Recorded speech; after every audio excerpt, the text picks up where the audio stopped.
Somebody give me a pulpit because I got a word. The other day I was serving with my church, and we were having a food bank, and so we're preparing food, and I'm with my aunt, and me and my aunt are on onion duty. That's what we call it. We was in the onion ministry this past weekend, and so we're putting onions in the bag, y'all. And this just goes to show how God will give you a word on absolutely anything. Like, we out here feeding people, but also getting spiritually fed. But anyways, we're putting these onions in the bag, and one of them rolled away. And so I had to go get that onion. And I said to my aunt, I said, see, you know that onion right there? That's just like us sometimes. That onion's trying to run from his calling. I said that onion's calling is and purpose is to be in this bag and go help somebody else. But it's running from his calling, and that's us sometimes. And the word that I have for you today is, don't be a running onion. See, when I was sitting there, my aunt was also like, she said, ooh, that reminds me of the story of Jonah.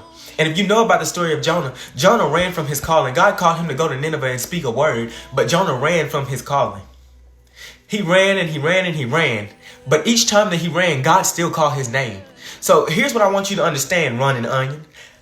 No matter how much you run from God, no matter how much you run from the calling, the anointing, the oil that is on your life, God is not going to stop calling your name.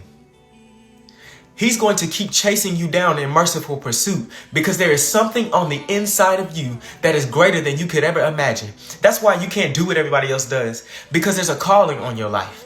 That's why you can't say what everybody else says, because there's a calling on your life. And when we come to the realization that there is something inside of us, it changes everything.